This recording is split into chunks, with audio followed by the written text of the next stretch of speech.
Antusiasme mendirikan koperasi di Kota Denpasar sangat tinggi. Namun di satu sisi, hal tersebut harus dibarengi dengan pengelolaan yang baik sehingga kualitasnya meningkat.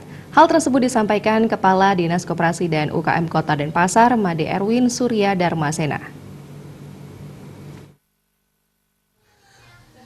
Kepala Dinas Koperasi dan UMKM Kota Denpasar, Made Erwin Surya Darmasena mengatakan, setiap tahun antusiasme mendirikan koperasi di Kota Denpasar cukup tinggi.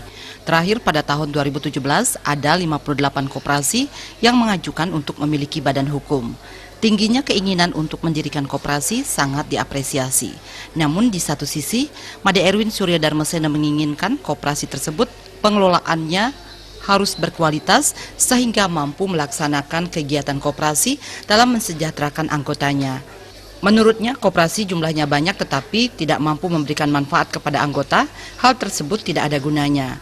Di satu sisi, pihaknya juga mendorong koperasi yang baru berdiri agar mencari anggota sebanyak-banyaknya, begitu dikeluarkan badan hukumnya dan bukan terpaku pada anggota itu saja karena maju dan mundurnya koperasi. Selain peran aktif juga dipengaruhi jumlah anggota. Lalu kita ingatkan bahwa di Denpasar ini inginkan tidak perlu koperasi yang banyak. Jadi sekarang ini kan memang boleh dikatakan orang ingin bangun koperasi luar biasa.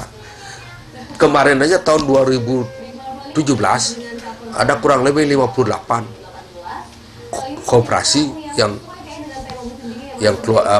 ingin mengajukan untuk memohon untuk badan hukum koperasi. Nah ini luar biasa. Tapi di sisi lain memang kita ingin bagaimana koperasi-koperasi itu nanti berkualitas. Made Erwin Surya Darmasena menyampaikan koperasi di Denpasar berjumlah 1045 buah. Untuk meningkatkan kualitas koperasi, Dinas Koperasi dan UMKM terus melakukan pembinaan dan penguatan dengan harapan tidak ada koperasi yang tidak sehat. Suparyana, Bali TV.